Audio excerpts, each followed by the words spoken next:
예, 내일을 여는 역사 역적 시즌 2 2부 시작하겠습니다. 저는 민족문제연구소 기획실장 광학진입니다. 여러분 안녕하십니까? 오늘은 시인의 정부라고까지 칭송받고 있는 미당 서정주와 미당 문학상에 대해서 오늘 이야기를 나눠보겠습니다. 먼저 우리 김광진 의원님께서 미당이 남긴 대표적인 친일시와 친독재시가 있지 않겠습니까? 그걸 한번 우리 시청자분들께 한번 낭독해 주시죠. 낭독 전에 말씀하셨던 시인의 정부라고 하는 단어가 저도 들을 때 정확히 무슨 말이지? 라고 좀 헷갈려서 아마 시청자분들도 무슨 말일까? 뭔가 좀 어떤 의미인지 대충 알겠는데 라는 생각이 아마도 우리 흔히 삼성공화국 이렇게 불리는 그렇습니다. 것처럼 문학계라고 하는 게 미당에 기반한 거의 정부처럼 구성되어 있다, 뭐 그런 의미로 쓰신 건가요? 문학계가 정부를 구성했다면은 구성하는 정부의 수반이 이제 미당일 거다. 이런 식의 이제 최고의 칭송인 거죠. 당시로서는. 예. 참. 첫 번째 이제 친일시를 한번 알려주시겠는데. 친일시요. 예. 참 제가 이걸 쭉 읊어야 될지 모르겠습니다만 그래도 한번 감정을 담아서 읊어주시죠. 감정을 담아서 하겠습니다. 아마 많은 분들이 미당하면 들어보셨던, 그냥 다 전문을 안 읽어봤더라도 이런 시라고 하는 것을 들어보실 것 같은데 오장 마쓰이 송가의 일부분을 제가 읽어드리도록 하겠습니다.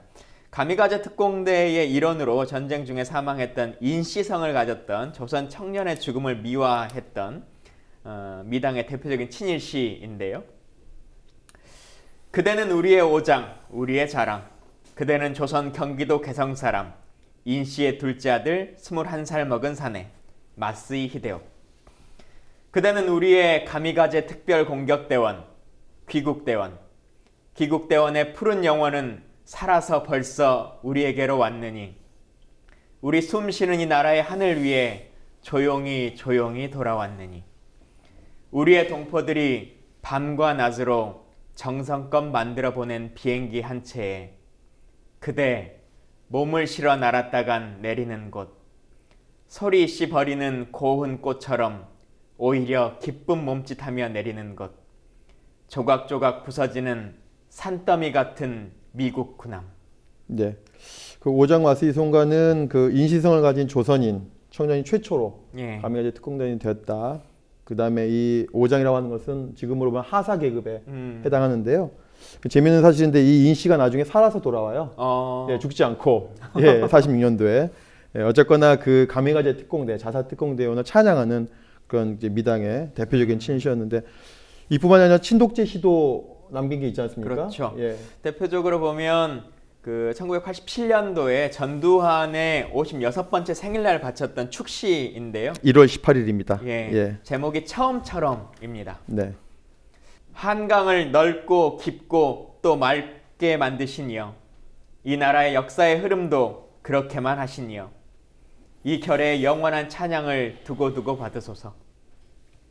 새 맑은 나라의 새로운 햇빛처럼 님은 온갖 불의와 혼란의 어둠을 씻고 참된 자유와 평화의 번영을 마련하셨나니 잘 사는 이 나라를 만들기 위해서는 모든 물가부터 바로잡으시어 1986년을 흑자 원년으로 만드셨나니 안으로는 한결 더 국방을 튼튼히 하시고 밖으로는 외교와 교역의 순치를 온 세계에 넓히어 이 나라의 국위를 모든 나라에 드날리셨나니 이 나라 젊은이들의 체력을 길러서는 86 아세안 게임을 열어 일본도 이기게 하고 또 88 서울 올림픽을 향해 늘 꾸준히 달리게 하시고. 네, 이게 처음처럼이라고 하는 지금 이제 소주와 이제 이름이 같은 그런 이제 제목인데 이제 87년도 1월 18일 날 전두환 생일에 맞아서 청와대 가서 직접 읊었다는 유명한 친독재 시가 되겠는데요. 근데 거의 내용으로만 봐도 좀 시적인 아름다움 이런 것들은 좀 많이 빠져 있는 것 같은데요. 백일장 시 같아요. 그래서 이제 제가 오늘 녹화 오기 직전에 제가 남영동 대국문실에 다녀왔거든요. 지방에서 학생들이 방학 맞아가지고 요즘 남영동 대국문실에 많이 옵니다. 그래서 제가 한 팀 안내하고 왔는데 박종철 열사가 돌아가신 게 1월 14일이거든요.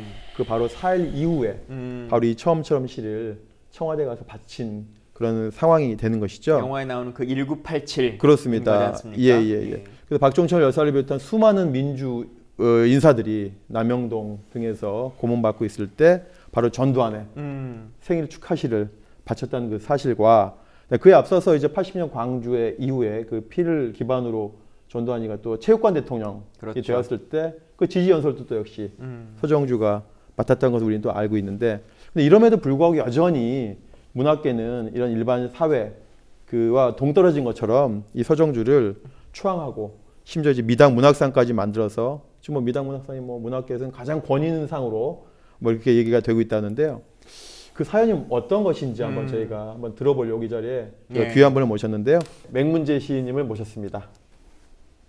안녕하세요. 안녕하십니까? 예. 네, 시를 쓰는 맹문재입니다. 현재 안양대학교 국어국문학과에서 학생들과 같이 공부하고 있습니다. 오늘 만나 뵙게 되어서 반갑습니다. 그 맹문재 시인님 뭐 많이들 아시겠지만 한국작가회의에 얼마 전까지 자유실천위원장으로 활동하셨고 또 미당문학상에 대해서는 가장 또 대표적으로 비판적인 입장을 이제 갖고 계신 것으로 알려져 있는데요. 일단 큰 흐름에서 미당문학상 그리고 서정주라고 하는 사람에 대한 이야기를 좀 들어봐야 될 것 같아요. 네. 사실 미당문학상이 이제 사망 이듬해인 2001년도에 처음 제정이 됐는데 네. 그때의 이야기들을 조금 풀어주시면 좋겠습니다. 네.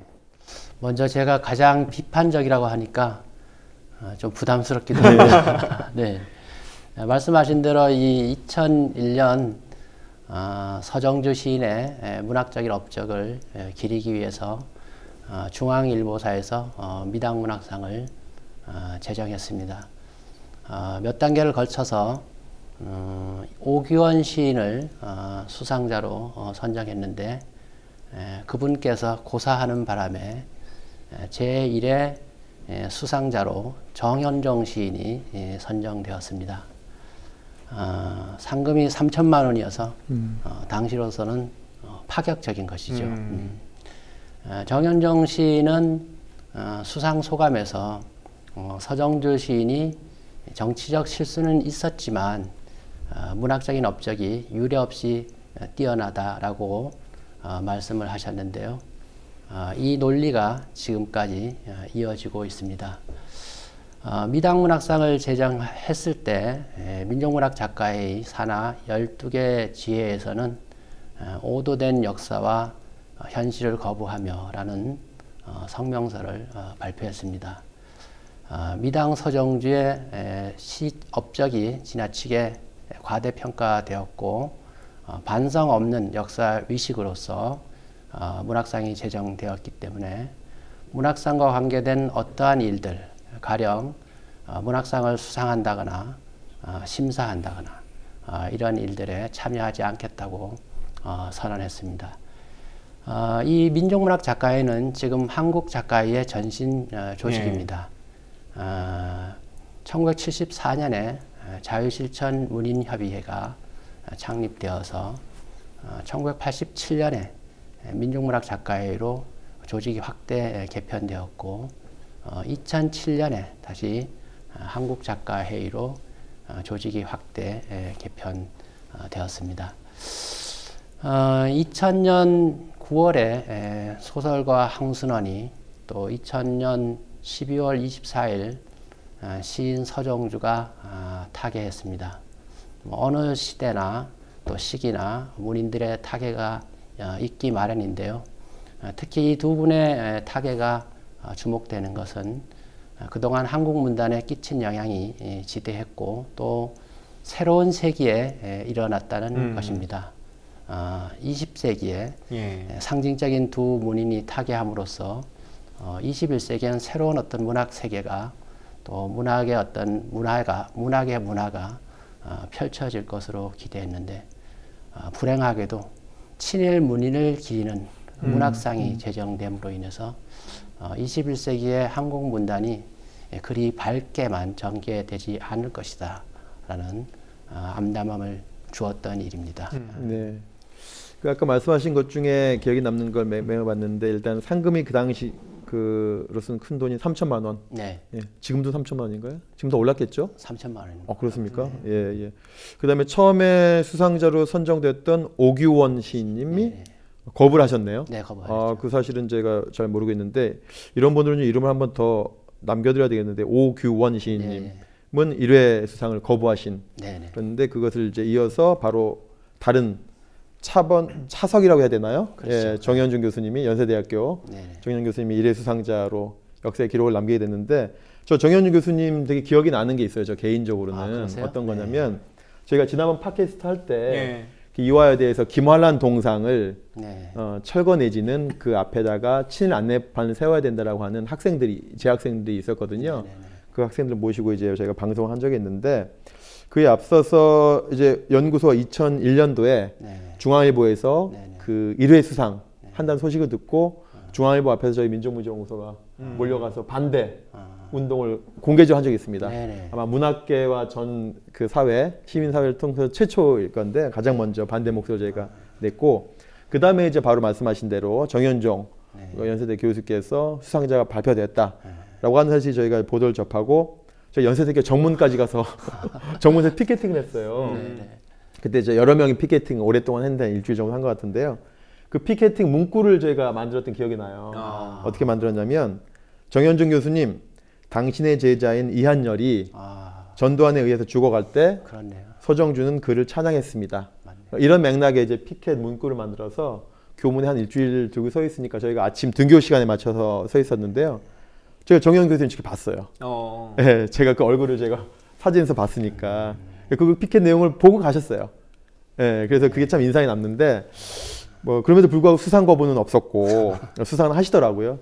개인적으로는 그런 인연이 있는데 정 교수님 잘 기억 못하시겠지만 그 주관사가 중앙일보라고 하시는 것은 그 상금이나 이런 것도 지금 다 중앙일보가 내고 있는 건가요? 지금도 그렇죠. 운영하고 있는 것이 중앙일보인 건가요? 지금도 그렇더라고요.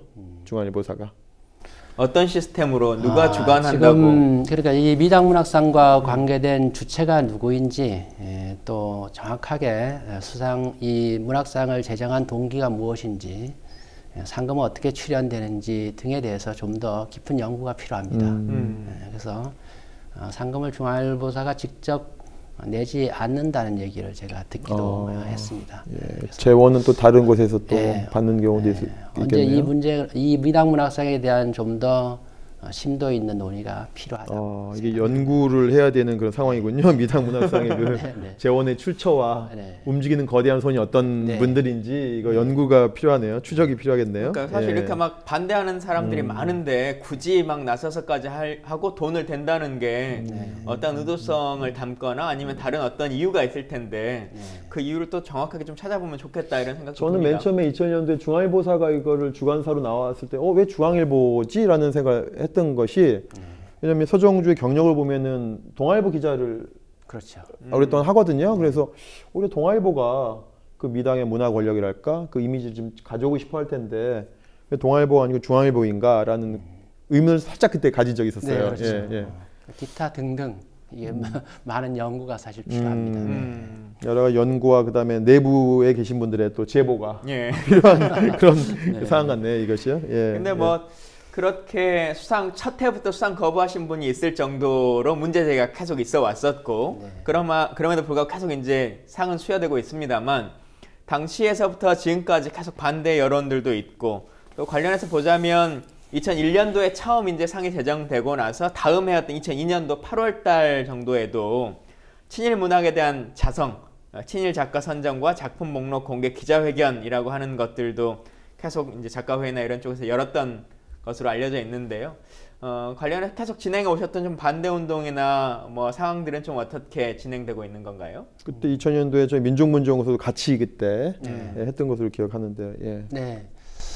그렇죠. 2002년 그 광복 57주년을 맞이해서 8월 14일 날 민족문학 작가회, 또 민족문제연구소, 또 실천문학, 또 민족 정기를 세우는 국회의원 모임 등이 제 아비를 고발하는 심정으로 친일문학 작품 목록을 고발하고 조국과 민족어 앞에 사죄한다.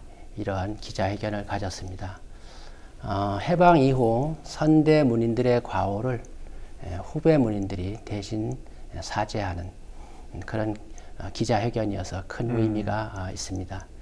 이때 기자회견 때 일제 식민지 침략 전쟁을 적극적으로 협력한 친일 문인 42명을 선정했습니다. 선정 기준은 그 침략 전쟁을 옹호하거나 협력한 그 정도에 따라서 했고요. 또 분명한 근거가 있는 문인들의 경우에 한해서 선정했습니다.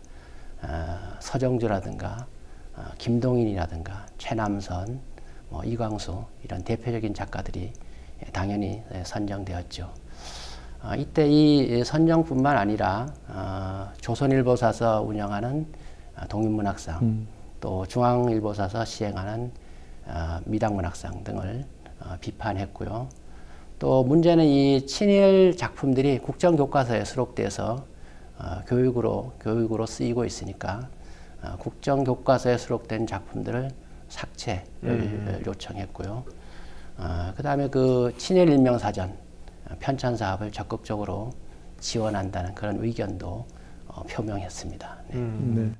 그 2002년도에 대단히 그 아까 말씀하신 새로운 천년이 시작되면서 그 문학계뿐만 아니라 가톨릭이라든지 네. 종교계라든지 로마 가톨릭에서도 뭐 과거에 예. 그 뭡니까 마녀 사냥 같은 경우 있지 않습니까? 십자군 전쟁 이런 것도 역사적인 과오를 사죄하면서 좀 새로운 천년을 좀 열어가자라고 하는 것이 각계각층에서 벌어졌고 특히 이제 문화예술계에서는 거의 유일하게 문학계에서 2000년대 반성이 있었어요. 그러면서 대단히 좀 이제 사회적으로 이 과거를 청산하자는 또 고백하자는 이런 분위기가 있었는데 근데 좀 그 소리가 이제 잠잠해졌습니다. 이제 오히려 확산되지 못하고 그냥 잠잠해지면서 쭉 있다가 특히 이제 친일 문학에 있어서는 오히려 거꾸로 역으로 친일 문학의 상을 다시 만들겠다고 하는 목소리가 그렇죠. 또 나왔는데 그게 2016년도에 바로 8월에 한국의 대표적인 또 문인 단체라고 할 수 있는 문인협회에서 존재하지도 않는 최남선, 이광수 문학상을 만들겠다.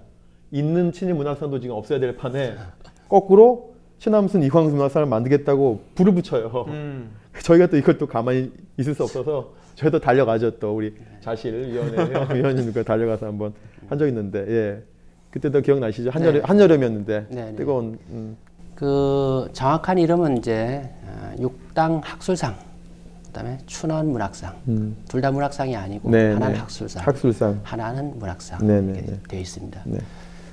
2016년 6월에 한국문인협회에서 춘원 문학상과 육당 학술상을 제정하기로 이사해서 안건으로 통과되었습니다. 그리고 2017년에 춘원 이광수의 무정 발표 100년을 맞이해서 네. 심포지엄을 열기로 또 결정했습니다. 춘원 이광수의 이 무정은 1917년 매일신보에 발표되는데요. 우리 학계에서 또 문단에서는 한국 최초의 장편 현대 장편 소설이라고 평가받고 있는 작품입니다. 어쨌든 이 한국문인협회에서 이런 결정 소식을 들어서 한국작가의 자유실천위원회, 또 민족문제연구소, 또 역사정의 실천연대 등이 대한민국 예술인센터 앞에서 이 문학상과 학술상 반대 기자회견을 열었습니다. 그 한국문인협회는 쉽게 말하면 작가회의랑은 조금 성향이 다른 이렇게 노선에 있는 단체인 거죠? 예, 듣는 분들이 이렇게 쉽게 이해하셔야 될 것 같으니까 예를 들면 선생님들로 치면 전교조 분들이 계시고 뭐 교총 분들이 계시고 이렇게 이해하면 되는 걸까요? 쉽게 얘기하면 그렇게 볼 수 있는데 어쨌든 한국 작가회는 독재 권력에 맞서고 또 분단 극복의 모순을 극복하기 위해서 그런 정체성을 가지고 있다는 점에서 한국문인협회와는 분명히 다른 추구하는 방향이 다른 면이 있죠. 문인협회랑 작가의 사무실 자체가 달라요. 네, 그리고 문인협회는 이제 서정주가 또 관여했던 곳이기 때문에 근데 이제 그때 당시 이사장님이 문효치 이사장님이신데 네. 그 결정을 하셨다가 또 바로 이 반대 목소리를 수용해서 네. 또 하여튼 문인협회 차원에서는 안 만들겠다 이렇게 또 결정을 또 바로 내려주셨어요. 또 문효치 이사장님의 경우에는 2015년도에 그 뉴스타파 인터뷰에 출연하셔서 그 문효치 선생님의 그 증조부가 문종구라고 그 친일 인명사전에 있는 인사인데 그걸 직접 반성을 하셨어요. 2015년도에 사회적인 큰 반향을 일으키시는 분입니다. 문 이사장님이. 그래서 저는 이제 기대를 하고 있었는데 또 뜻밖하게 또 갑자기 또 육당 학술상학과 그 이광수 문학상 춘원문학상 만든다고 해서 이분이 갑자기 1년 만에 이렇게 바뀌셨을까 했는데 결과적으로 우리 반대 목소리를 수용하셔서 취소했으니까 그나마 좀 다행이다. 그럼요. 예, 그렇게 생각하고. 예.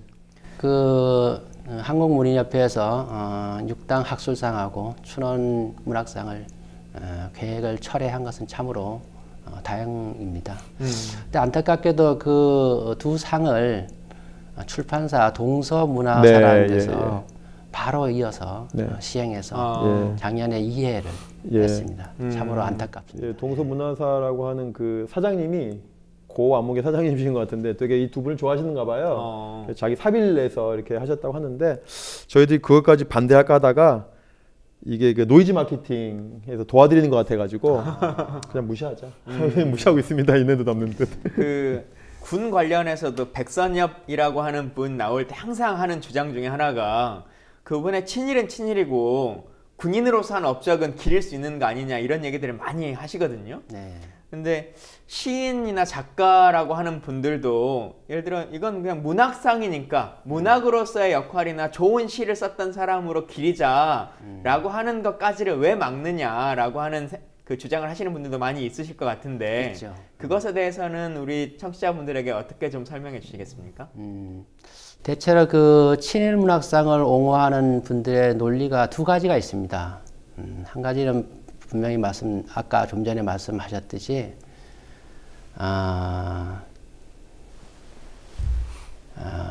친일 행적을 가지고 있는 문인들의 경우에 그 업적과 흠결을 함께 살펴봐야 한다. 공과를 가지고 보자. 공과 과를 같이 봐야 된다.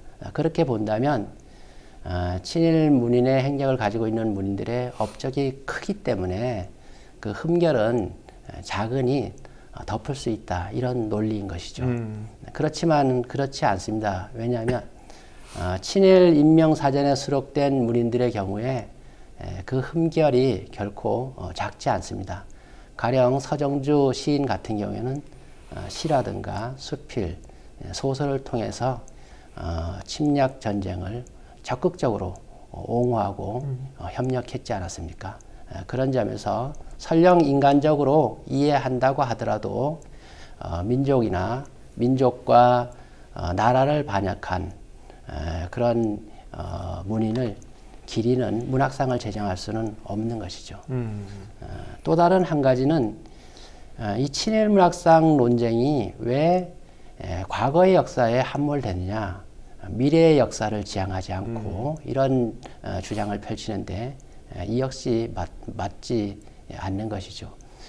우리가 과거의 역사를 바로 세워야지만이 현재의 모순된 점들을 극복할 수 있고 바람직한 미래의 역사를 이룰 수 있는 것 아니겠습니까? 그런 점에서 어떠한 명분이나 이유에도 친일 문학상은 정당화될 수 없는 것이죠.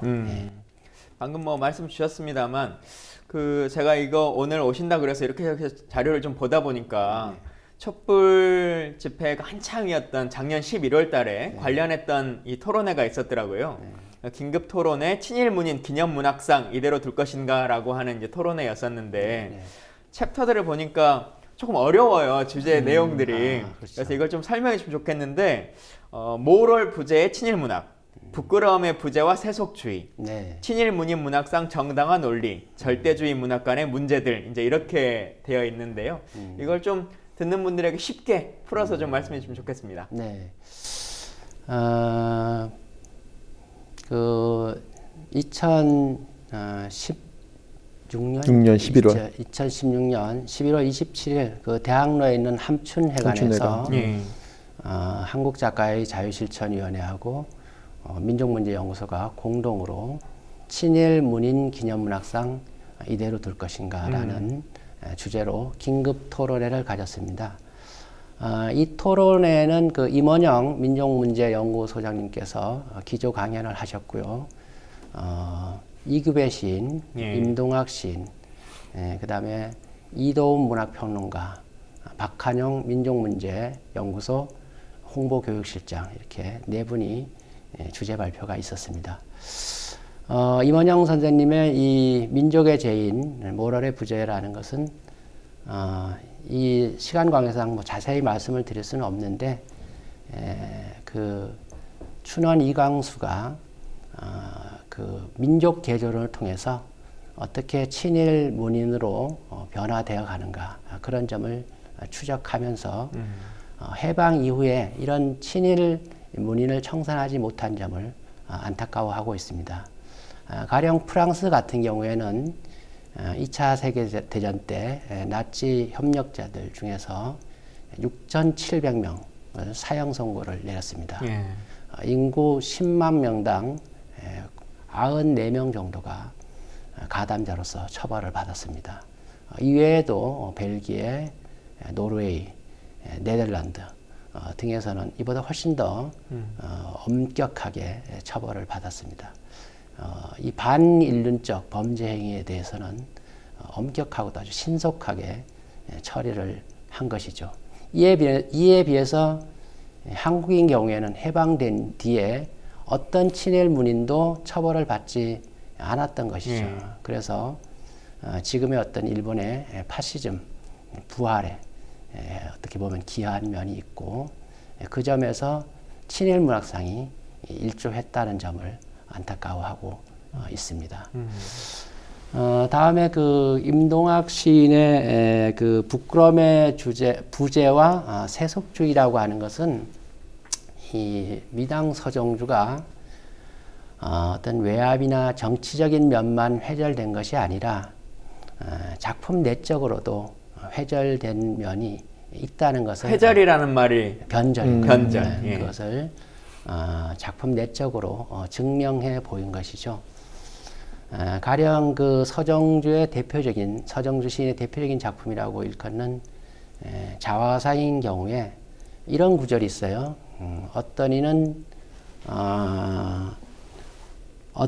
내 눈에서 죄인을 읽고 가고 어떤 이는 내 눈에서 천치를 읽고 가나 나는 아무것도 뉘우치지 않을란다. 아무것도 뉘우치지 않겠다. 이런 죄의식, 속죄의식이 없으니까 시인으로서 또 민족의 일원으로서 그런 속죄의식이 없으니까 세속주의에 영합해서 친일을 할 수밖에 없었다라는 논지를 펼친 주제문입니다.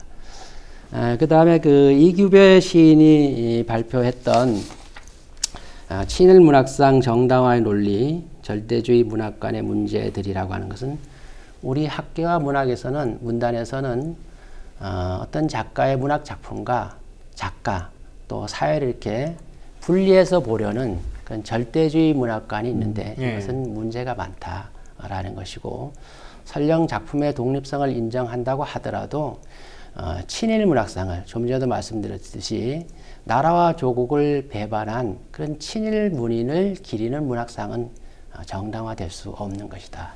이러한 논지의 주제였습니다. 그다음에 박한영 그 민족문제연구소 교육홍보실장의 친일 문인 기념 사업의 현황과 문제의식이라고 하는 것은 친일 인명사전에 수록된 그 문인들은 단죄를 받아야 되는데 오히려 기념사업회 대상으로 우대받고 있는 이 현실을 정리해서 비판하고 있는 그런 주제문이고요.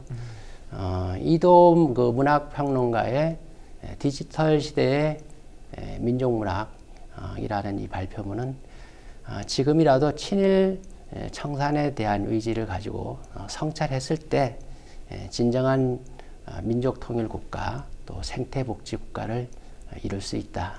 이런 주제문이었습니다. 네. 미당이 자기 스스로를 반성했던 게 한 번이 있었던 것 같아요. 제 기억에. 그렇습니까? 언제네. 해방이 이렇게 빨리 올 줄 내가 몰랐다.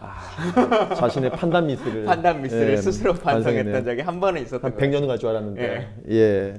이 친일도 독재도 그 87년도에 이렇게 빨리 끝날지 모르고 그러게 말입니다. 87년 항쟁이 있고 나서도 그 가서 칭송 시를 읊은 거지 않습니까? 직선제가 이렇게 빨리 될 줄이야. 예. 예, 호응이 될 줄 알았는데 뭐 이런 거겠죠.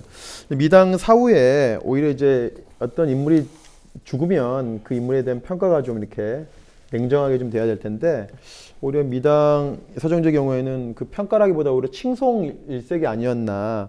저희가 기억하는 것은 이제 홍기삼 전에 그 동국대학교 총장도 하신 그 국문과 교수이셨죠. 네. 미당의 애제자라고 하시는데 이분이 미당 서정주 기념재단을 바로 만듭니다. 기념사업회를 바로 만들어서 이분이 뭘 추진하냐면 미당을 노벨문학상 받게 해야 된다. 한국인 최초로.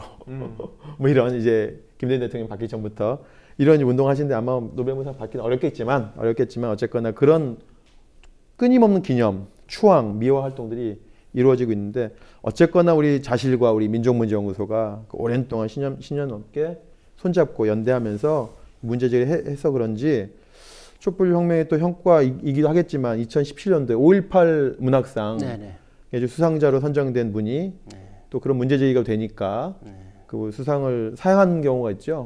어떤 건지 한번 잠깐 그 사연을 짧게 좀 설명해 주시겠습니까? 김혜순 시인님으로 나와 있는데. 예.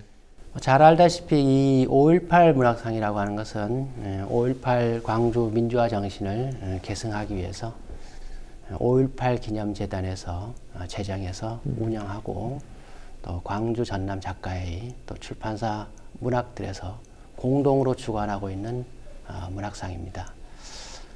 지난번 이 문학상에서 김혜순 시인이 수상자로 선정됐는데 이분이 미당 문학상 수상자이고 또 이 5.18 문학상 심사위원들이 미당 문학상을 수상했거나 또 미당 문학상의 심사위원을 역임한 분들이어서 논란이 되었던 것이죠. 다른 문학상과 다르게 이 5.18 문학상은 그 5.18 문학상의 문제가 되는 것은 서정주 시인이 잘 알다시피 친일 부역행위뿐만 아니라 광주 시민들을 짓밟고 정권을 탈취한 전두환 정권의 아부에서 많은 특혜를 받았고 그런 분의 기리는 문학상을 수상한 사람이 그런 분이 또 그런 시인이 5.18 문학상을 수상하게 됐다는 자체가 큰 모순인 것이죠. 아마 김혜순 시인도 이런 점이 부담감을 느껴서 수상을 사양했는데 참으로 다행스럽다고 생각하고요. 이 일을 계기로 해서 앞으로 한국에서 문학상을 심사하거나 또 수상자를 선정할 때 영향이 있을 것으로 기대합니다. 우리 맥문지 시인님이 제가 오면서 조금 말씀 나눴는데 전태일 문학상 그 오랫동안 깊이 관여하셨더라고요. 심사위원도 오랫동안 하시고 관여하셨는데 비유하자면 전태일 문학상을 이건희한테 준 거나 마찬가지예요. 말도 안 되는 또는 이건희를 칭송하는 삼성을 칭송하는 작가에게 전태일 문학상 준 거는 똑같은 경우거든요. 그래서 이런 말도 안 되는 일이 좀 앞으로는 벌어지지 말아야 되겠습니다. 제 생각에는 예를 들어 5.18 문학상은 수상을 하고 그 미당 문학상을 내가 반납하겠다 이러면 조금 더 의미성이 좀 강할 것 같은데 반납을 안 받아줄 것 같은데요. 아니 스스로가 나는 그러면 그 상을 받았던 것에 대해서 반납하겠다라고 하면 이 민족의식이라든가 아니면 사회의식에 대한 것이 명확할 것 같은데 미당 문학상은 그대로 갖고 있고 5.18 상만 안 받는 상황이 돼가지고 조금 그리고 상금을 다 썼으면 어떻게 할 수 없잖아요.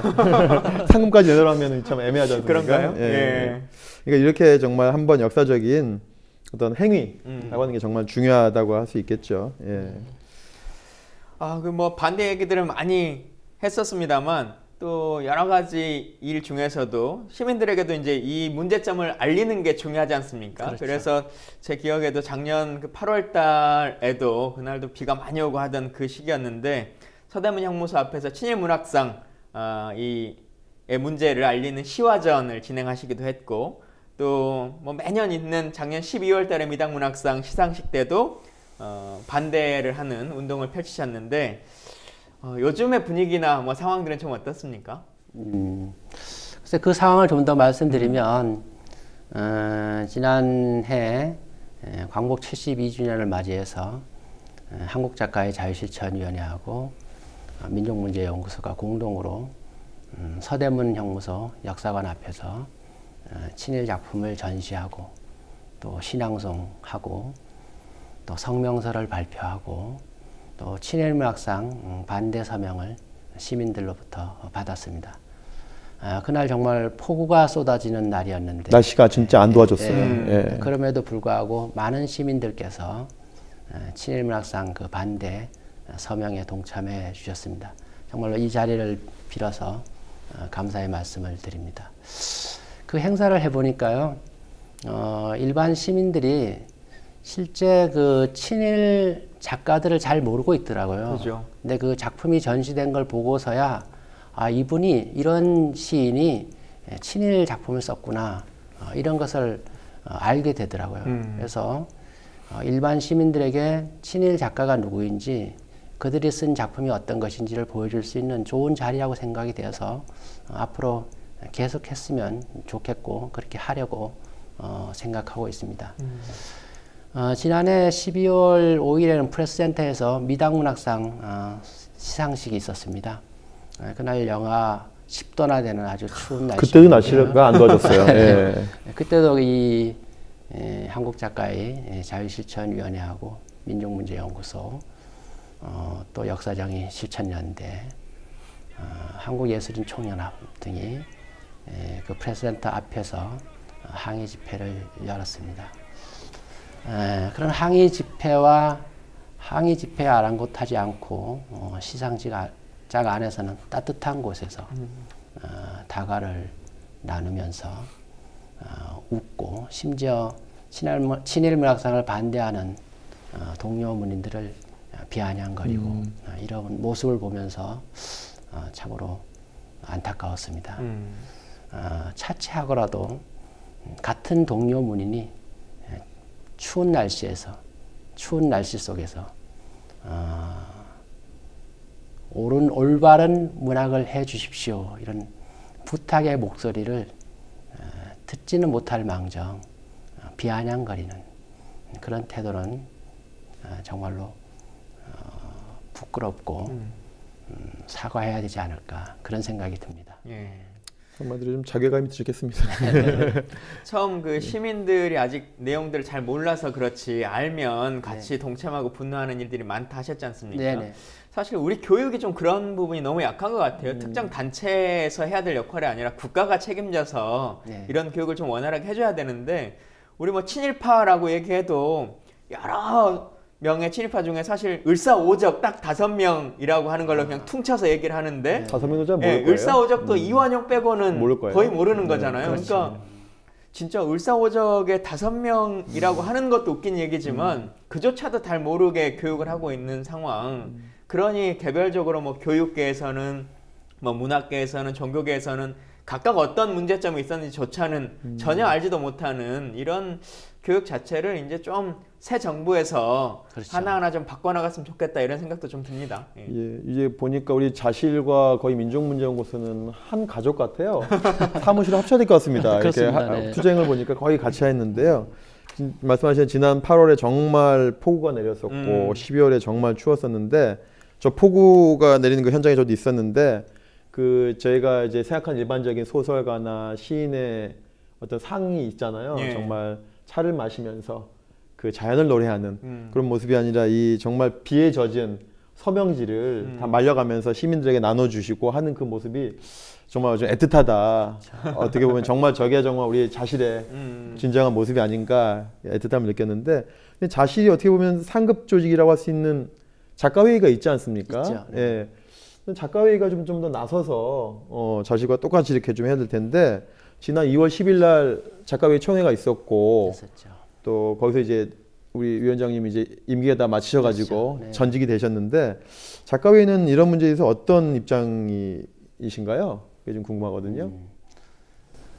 이 친일문학상에 대해서 한국작가회가 뭐 방관하는 것은 아니고 한국작가회도 나름대로 역할을 하고 있습니다. 실제 지난번 한국작가회 자유실천위원회하고 민족문제연구소가 공동으로 한 친일문인 기념문학상 이대로 둘 것인가. 이 이후에 한국작가회 이사회 때마다 이 친일문학상을 어떻게 처리할 것인가에 대해서 갑론을박이 아주 치열했습니다.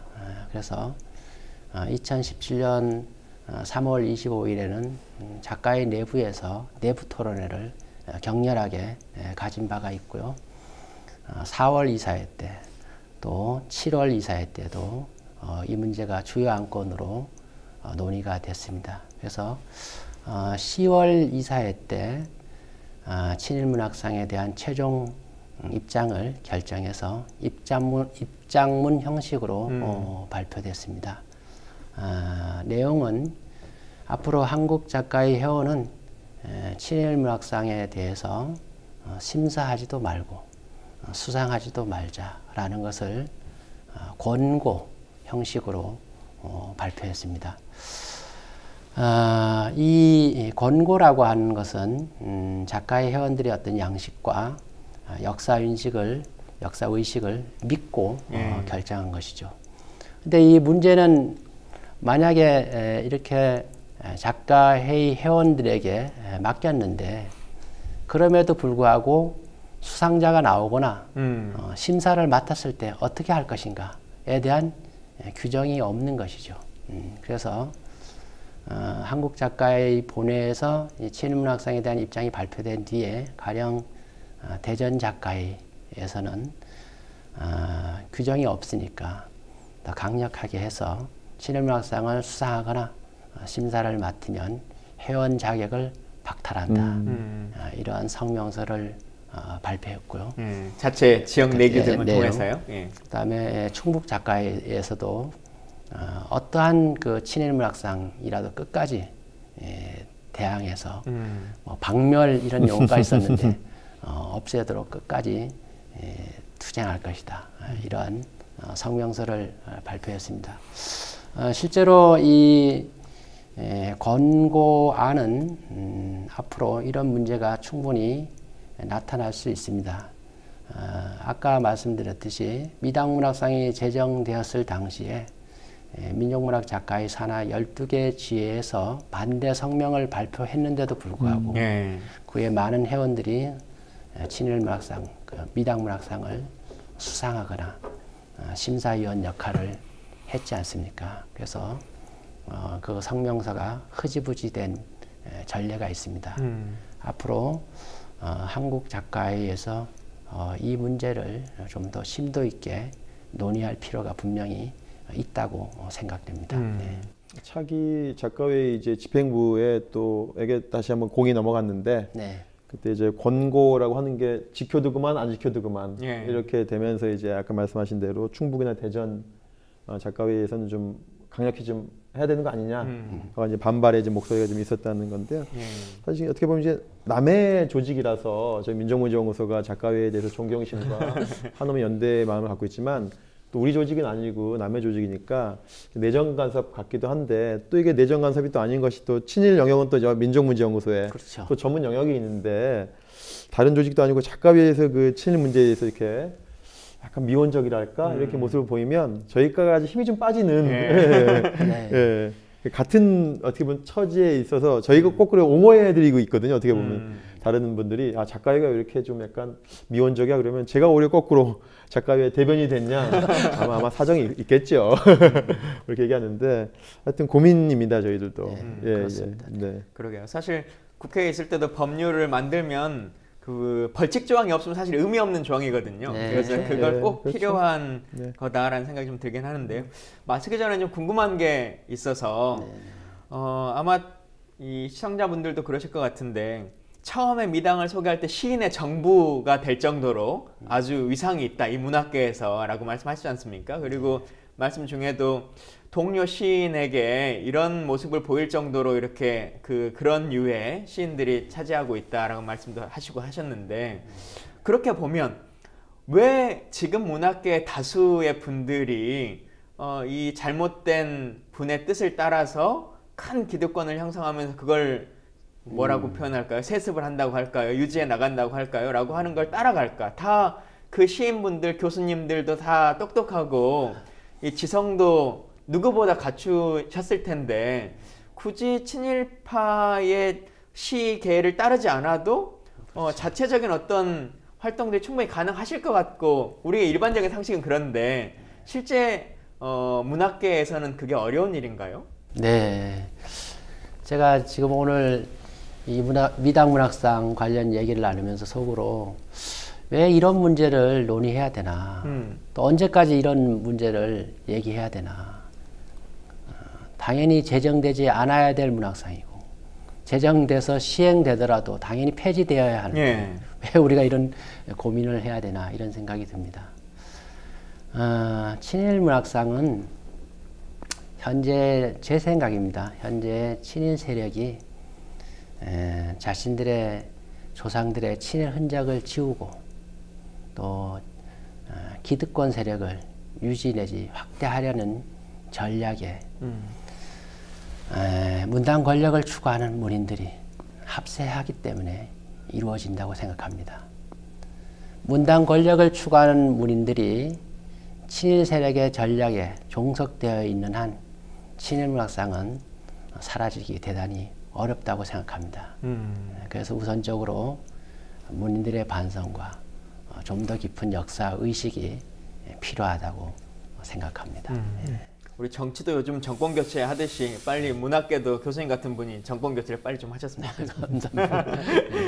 작가회의 말씀하셨습니다만 저도 순천에 있는 동안에 그 작가회의에서 시민들에게 이제 시를 가르쳐주는 아카데미가 있어요. 네. 그 아카데미에 이제 길문학회라고 네. 그 교육을 한 10년 했거든요. 네. 그래서 엊그제 말씀하셨던 김정숙 교수님, 시인과 같이 한 10년 하면서 제가 그 모임 회장도 하고 했었는데 사실 독재 정권 시절에 이 작가회의라고 하는 이름 자체가 뭔가 저항의 의미 그리고 지성인으로서의 상징성 뭐 이런 것들을 쭉 상징해 왔었던 것 같아요. 시민들의 희망이었었는데 다시 한번 한국 작가회의와 자유실천위원회가 그 이정표를 다시 한번 세워줬으면 좋겠다 이런 생각이 좀 들고요. 오늘 오셨는데 시청자분들께 끝으로 좀 한 말씀 해주시죠. 네, 정말 친일문학상은 비유하면은 괴물과 같습니다. 자신의 조국과 민족을 배반한 그 문인을 기리고 칭송하는 문학상이라고 하는 것은 제정될 수도 없고 제정되었다고 하더라도 폐지되어야만 마땅합니다. 그럼에도 불구하고 친일 청산이 우리나라에서 제대로 되지 않아서 친일 문학상이 점점 늘어나고 있고 또 심지어 시행되고 있는 문학상의 권위가 더 높아져 가고 있는 이런 현실이 이루 말할 수 없이 안타깝습니다. 제가 이제 한국 작가의 전 자유실천위원장으로 이 모임에 이 방송에 참석했는데요. 앞으로 한국 작가회가 이런 친일 문학상 폐지 운동에 적극적으로 또 확실하게 나설 것을 기대합니다. 네, 감사합니다. 네. 네, 오늘 저희가 그 맹문재 시인님 모시고 좀 격려 좀 해드리고 이러려고 좀 왔는데 거꾸로 좀 본의 아니게 왜 이렇게 못하세요? 라고 거꾸로 이제 추궁하는 모임처럼 그 약간 비춰진 것 같아서 너무 죄송하고요, 시인님. 네. 앞으로도 저희가 한번 그 작가회의와 그 자유실천위원회와 더불어 끈끈한 연대 놓지 않겠다라는 말씀을 드리겠습니다. 오늘 와주셔서 감사드리고요. 그 시청자 여러분, 이제 그동안 저희가 이제 시즌2 2부를 진행했는데요. 저희가 2부는 오늘로서 마치고 시즌2 2부는 마치고요. 저희가 한 달 정도 휴식기를 가지고 재정비해서 새로운 모습으로 찾아뵙겠습니다. 그동안 시청해 주셔서 고맙습니다. 여러분 감사합니다. 네, 감사합니다. 네.